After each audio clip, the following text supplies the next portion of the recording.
Welcome to Speaking of Schaumburg. I'm Village President Al Larson. In this episode, we'll be joined by Karyn Kraske from the Daily Herald. Then we'll talk to PIleckis from the Prairie Center for the Arts.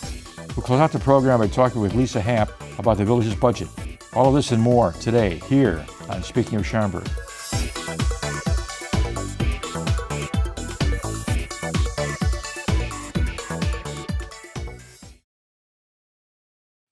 A fun summer talent competition featuring budding local performers is at the Prairie Center.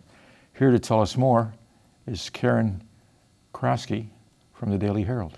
Well, welcome to Speaking of Schaumburg. Hi, thank you. Tell me about this Suburban Got Talent competition that is, how many years now have you been doing this? This is our 5th year, and I tell you what, every year we keep saying there's no way we can top the talent from last year, and once again, we've done it this year. How many performers have you vetted?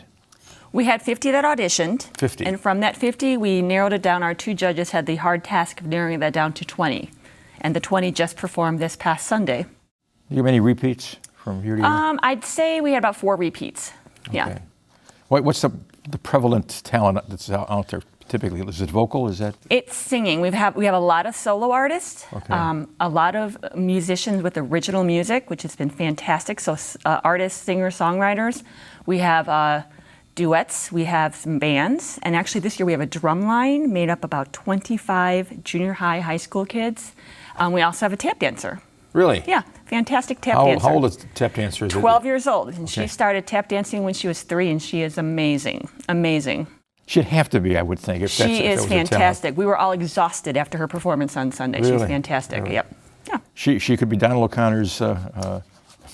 A very old soul. The way she performs, the judges were just blown away that she was only 12. Yeah. Well, you've had such an outstanding talent in the past. We've had in the past we've had beatboxers, musicians that just perform music with just their mouths, their instruments. They have no instruments; it's all by their mouth. We've had. Wait! They do what? They make beatboxers. We had our winners in the second year were 2 guys that, in lieu of having a drum or any kind of instruments, it was all done by their mouth. They just made all the music, so they sang, they did the instruments. It was just amazing, just really? Amazing. Yeah. How old are the young people, or? They were I think around 18, 19. Yeah.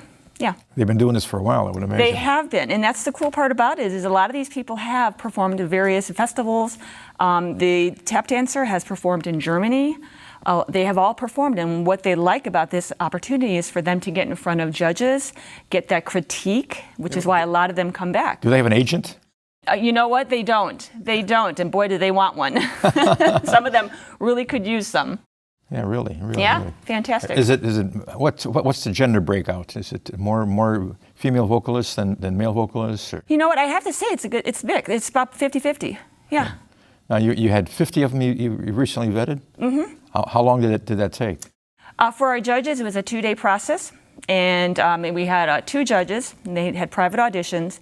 And at the end of one of the judges says, I don't ever want to do that again. That was the hardest thing I've ever had to do. And it took them a while to take that 50 down to 20. We had to say goodbye to a lot of talented people, but encourage them to come back again next year. What kind of reaction do you get from these folks when they find they didn't make the A-list? You know what?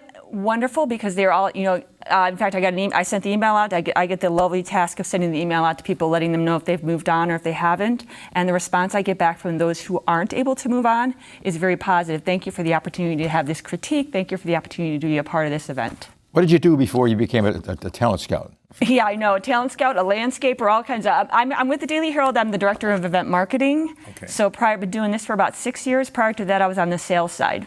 That's interesting. I would. It's a lot of performers, a lot of talent, a lot of music, a lot of little song, little dance, little seltzer in my pants. That type of thing.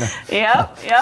I'm surprised you haven't had a gymnast or You know what? I am too, actually. Like I said, in the past we've had jugglers. Like I said, we've had musicians. We have a storyteller.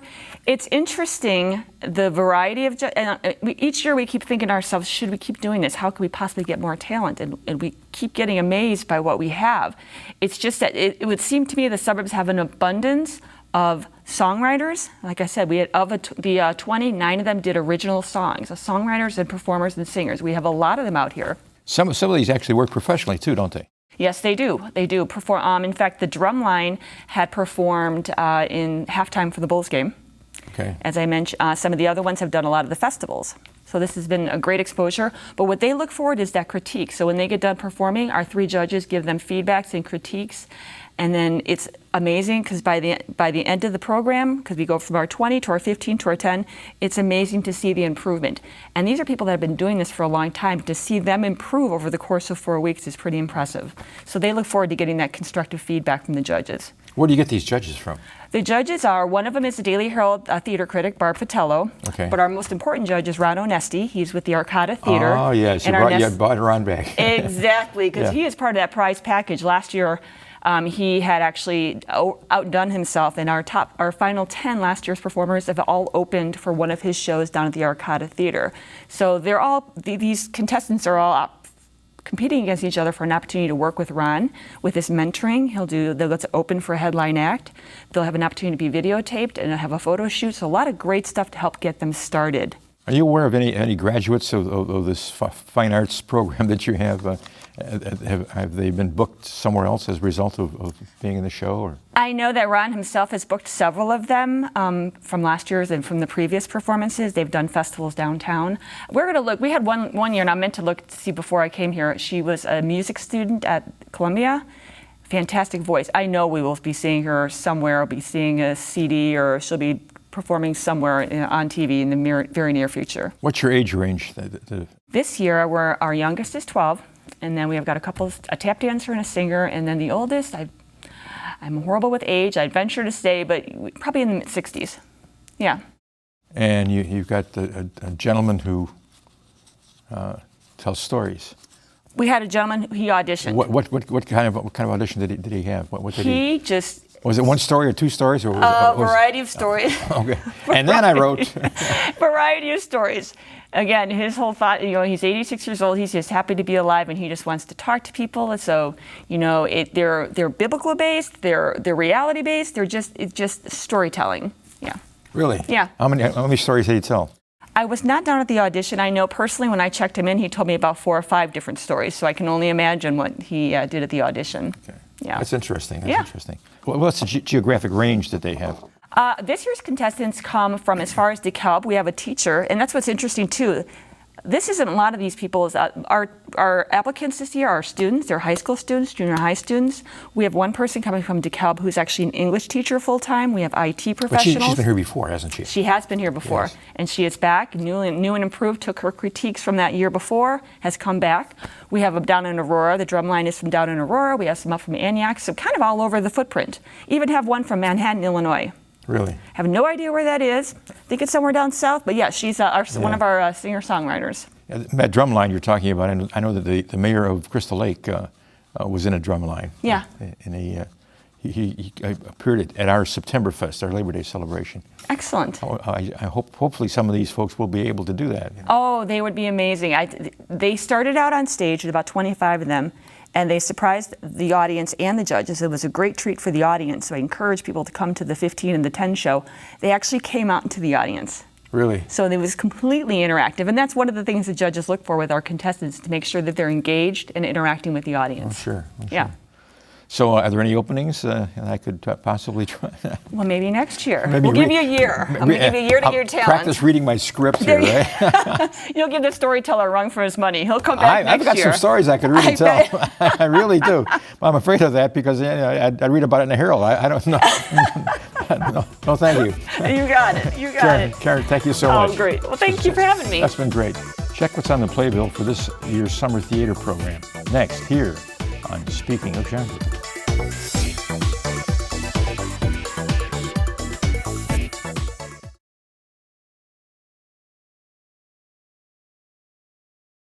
Now in its 28th season, the Schaumburg Summer Theater Program is busy rehearsing what's sure to be an outstanding performance by local talent. Rob PIleckis is here to tell us all about the upcoming show. Well, tell us about the show, Rob. All right. Well, it's a big one. One of the biggest, actually. One of the biggest Broadway shows. It premiered in... Wait. Let me guess. All right. Mikado. Done that one. Oh. That was a big one. Brigadoon. No, we did that too. On the Town. Nope. You're close, though. Same composer, Leonard Bernstein. Who? West Side Story. West Side Story. West Really? Side Story, Right absolutely. here? West Right Side here Story? at the Prairie Center. We've talked about doing it for many years. It's been 27 shows we've done already. We never did West Side Story. It's about time. Wow, I'll say. Yeah. So, it's one of the landmark Broadway musical theater productions. You know, And what a cast! And what a cast! We have a large, talented cast. We have 62 students in it, high school and college students. We normally we have about 35. Wait, how many? 62. 62. How can you fit them on a stage? Yeah, we're making it work. We're actually going to make it work. It's a lot of people. How many tried out the for this entire show? West Side? Well, we had about 74 people tried out, and that kind of whittled down a little bit to 62. So it's an impressive amount of people on stage, and they all did a fantastic job in auditions. They're doing a great job in rehearsals. We're in the middle of rehearsals, getting ready for the performances coming up at the end of July. And we're having a great time. The nice thing about this show is that kids know it. I mean, everyone knows it. Anyone who's seen the movie from 1961 with do you remember who was in it? Natalie Wood. Natalie Wood, right. And George Chakiris and Russ Tamblyn. So it was an incredible film. And an incredible show. So, and it's one of those shows that I think you'd pretty much know every song that's in it. How are the voices? Outstanding. When we have over 70 people audition, you really have to make some tough decisions because you have more than one person who can perfectly handle a role. So They have to be able to dance too. don't they? And they have to be able to dance too. Yeah. So, for example, the part of Anita, which is being played by Taya Mirabelli, a young student. She, you got a triple threat. You got to sing, you got to act, you got to dance, and she does all three quite admirably, as a matter of fact. When you're a jet, all the way from your first cigarette to your last dying day. When you're a jet, you're a swingin'est thing, little boy, you're a little man, you're a king. That's how it goes. Good. Yeah. Don't ask me to know any more of that. I know we've been rehearsing that. So, but I'm getting help. I'm not a dancer myself, so I'm getting help from our choreographer, Michelle Holzman, who you might know. Oh, yeah, absolutely. Who was one of the directors. She did the Mouse King. She once played the Mouse King in the production of The Nutcracker. Now she directs it. So that's another production that we do have here. But Michelle is helping out with the choreography here, and it is a heavy dance show. I mean, you've got America's a big dance number. You have the Jets do a lot of dancing. Cool, which is a very popular song. Yes. A lot of dancing in that. Officer Krupke. Officer Krupke. We're I'm down on my knee. Yeah, because no one wants a fella with a social disease. Let's do the whole show right here. I'm ready. Actually, no, I'm not, because I want people to see the show and not hear me. So I'll never stop singing. you know what? It goes on and on. Yeah. Tonight has got that. It's got Something's Coming. I think every song, everyone knows Somewhere. There's a place for us. One Hand, One Heart. I can't think of many other shows where every song is so entrenched in our popular culture. It's just an amazing show. And I think people who are familiar with the show know it's based on a popular Shakespeare play. Romeo and Juliet. Romeo and Juliet, yeah. So, how are the leads? My leads are terrific. I've got people from high school and college students again. They're from the area, and a lot of them have a lot of experience in the theater. Some of them have not as much, but they all have amazing chops. Have they performed in previous shows here? How many of those do you have? We have quite a few, but we have a lot of new people taking leads that we have not had in the program before. My Tony. Colin Bakawi, who's we've never worked with before. Maria, who's Melissa Wicklund, we've never worked with her before. And Anita, we've never worked with her before. Our Bernardo Cameron has been in one show. Cameron Holzman has been in one show before. But working with a lot of new people, which is really exciting. Where do these kids come from? So all over, from the northwest suburbs. Some as far as Algonquin. We have some kids in Schaumburg. We have students from Villa Park. So they're coming from the north, south, east, west, all over the place. And that's the exciting thing about this program, is that we do accept people from wherever they want to come from. We'll take them. How many jets do you have? How many jets? I think I have around 11 or 12 jets. Okay. And and they're outnumbered by the Sharks by 2 people. So those rumbles are going to be pretty nasty. Those fights are going to get down and dirty, I think. So we'll see how they turn out. All good dancers, too. All great dancers, right. And not everyone has formal training, but what they do have is a lot of just excitement for the performance and for their part. And they're very eager to learn. And they learn so quickly.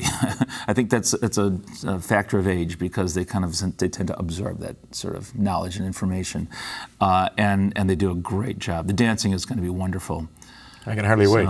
Yeah, it's going to be it's just going to be a blast. When is the show? The show opens on Friday, July 29th. It plays July 29th and the 30th. That's Friday and Saturday at 7:30 p.m. Then we do it again the following weekend on August 5th and 6th, Friday and Saturday at 7:30 p.m. And if people want to buy tickets, they can just go to our website at prairiecenter.org, or they can call us at 847-895-3600. Can I plug one more thing? Is there time? Yes, please. Okay. The Schaumburg Youth Choir is doing big things this year. Our Schaumburg Youth Choral program. We have the Schaumburg Youth Choir, outstanding students in high school and college. We're adding a new ensemble. We have the Schaumburg Children's Chorus now coming. And that's going to be for kids and singers in grades 3 and up. And we want to get as many people in that program as possible. So anyone, any young student who sings can get in touch, go to prairiecenter.org, go to our youth programs, find out all about that. So we have now two vocal programs that kids can join. Open auditions? We'll have you can schedule an audition. Again, go to our website. It has all the information, has a link to go to schedule the audition. And so that program is really growing by leaps and bounds. We're pretty excited about this year. So. What's your favorite song from West Side Story? My favorite song from West Side Story, I gotta say I like I Feel Pretty quite a bit. That's another popular one from there. That's a fun little number.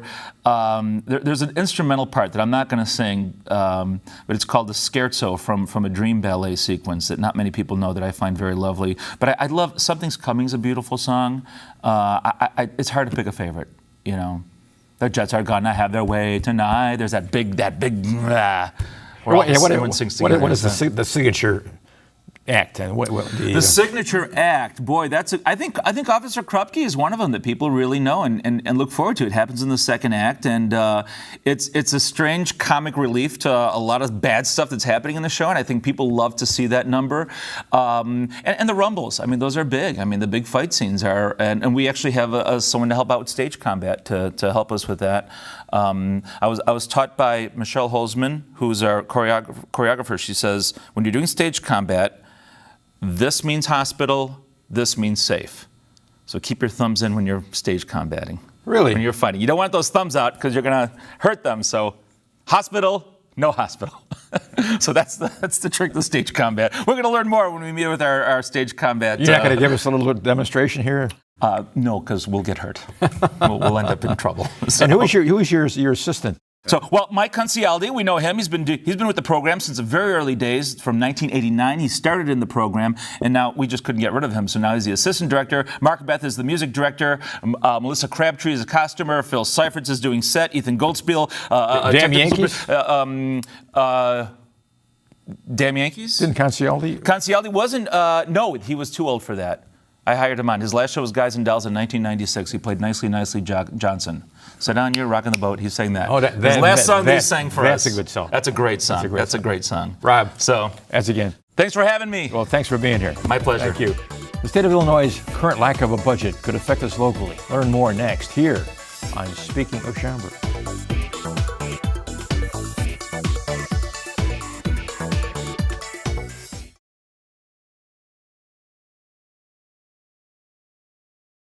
As we are currently dealing with a state budget impasse, Lisa Happ, Finance Director, joins us to tell us how this affects the Village of Schaumburg and its programs. Well, Lisa, thanks for being here and joining our wonderful show. You're welcome. Thank you for inviting me. You had so much to it. Now tell us about the budget impasse and how that's going to impact the Village of Schaumburg's programs. So the state of Illinois does not have a budget. They're nearing the end of their fiscal year, which is in 2 days. So I don't think they're going to get it done by the end of the fiscal year. What it affected us in the following ways. We went about, let me see, I have some notes here. We went 4 months without getting MFT funds that amounted to about... Motor fuel tax. Motor fuel tax, yes. That we use for operations, street lighting, and buying salt to make sure that we're ready to plow the streets and treat the streets when the snow starts to fall. So we had to make some accommodations for that when we weren't sure if we were going to get the money ever or not. You transferred some funds, or? We did not have to do that because the state did finally fund MFT in December of last year. So we were prepared, but we didn't end up having to transfer any funds to cover that shortfall because it was only temporary. Same thing with the state use tax. What is the state use tax? It is the tax on using say vehicles or using products in the state of Illinois. It's typically related to vehicles. And the village gets a share based on per capita. And we went another 3 or 4 months, 3 months of not getting use tax from the state of Illinois that amounted to about $400,000. But again, they did fund that back in December. So it didn't affect us, but we did have to prepare for it just in case it was never funded. Okay. There's utilities that are not being paid by the state agency, right? And IDOT owes us money, is that correct? That's correct. There are 2 IDOT facilities in the village of Schaumburg, and since July, they had not been paying their water bill. And so we've been working with them to give them some leeway. Part of the problem was if there was a big snowfall in the winter months in December or so, and those facilities didn't have water, they wouldn't have been able to open, and that could have affected residents in Schaumburg that the state and county roads weren't being plowed. So we made sure we didn't shut off their water. We worked with them and didn't turn off their water. They still owe us money, though. They do. They've made up some, but not all of it. They're paying it slowly. I talked to one of the representatives at the bigger of the 2 stations in Schaumburg, and he said, "Let me see what I can do to try and make it work out," because he really wanted to keep the facilities open. Okay, yeah, I can understand that. And IDOT, you don't want to tick off people who are repairing your roads and agreeing to fund your road projects and. Exactly. We really wanted to make sure that the residents weren't displaced, that state roads that they use to get to and from work were in good shape. They were being plowed, and it wasn't due to just us turning off their water. So while the state wasn't paying us, we really were trying to look at the citizens of Schaumburg and make sure that they weren't being inconvenienced. Are there programs out there that are funded by the state that are being impacted now at this point, as far as Schaumburg is concerned? As far as Schaumburg is concerned right now, it's only a few grants that they've promised but haven't funded yet. It doesn't amount to a lot of money, but they're items that we've rolled into our budget and we're expecting reimbursement for, and so we're holding off on moving forward with those purchases until we know if we're going to get reimbursed for those. Are you suggesting that we may not be reimbursed for them? I mean, there might be is it called a sweep? Would the state come in there and sweep those funds? Well, these are grants that we're not getting right now. What grants are they? Let's see, the STEP grants. Which I believe are related to training for the police department, okay. and tobacco grants, which are tobacco enforcement grants. We send people under the age of 18 out to try and purchase cigarettes. It's kind of a sting operation, and we get reimbursements from the state for that. If we don't have the funds available, then we actually don't do or buy any of those things or do those participate in the training unless we know we're going to get reimbursed. So we've just been holding off on those for now. What are the chances of something happening between now and July 1st? Or actually, July 1st is going to be sometime after that. But Right. The biggest issue right now is the threat that road projects are going to stop, state-funded road projects. Transportation budget, right? Yes. So we're working, village staff is working right now to come up with a plan to make sure that doesn't happen. We want to keep the roads in great shape. We want to keep the ramp projects moving forward. And what ramp projects are you talking about? On the toll road, I-90, near Meacham and Roselle. Okay. We want to keep those moving forward. There's a small state portion affiliated with that. So we just want to make sure, but there are other agencies involved, the tollway and the village. Yes. So we want to make sure that those projects keep moving forward. And how does it look? Stalemated. What's the prognosis on that? Well, Schaumburg is in a terrific position. We have some funds available. We have reserve funds available. We have policies that govern how much funding we keep available for just such an occurrence. So I believe we'll be able to keep things moving forward until the state figures out what they're going to do. And how long will that be? I have no idea. Hopefully not another year. This is unprecedented, though, isn't it? This kind of stalemate that's taking place down in Springfield. It really is. It really is. I didn't get a chance to read it, but I did see there was an article in the Chicago Tribune this morning, and like there might be some progress being made, but I didn't get a chance to read the article, so I'm hopeful that maybe they're realizing that they really need to do something in order for schools to open, for road projects to keep moving forward, and all of the social services that are being neglected right now because of the state's. And what is this stopgap? Is what it's called, stopgap budget? I think what that is sort of what they did last year is they passed a few bills to keep certain services moving forward. I understand last year they passed some legislation so that school funding kept moving forward, and so the schools could open on time, and university funding as well. But that ended in January.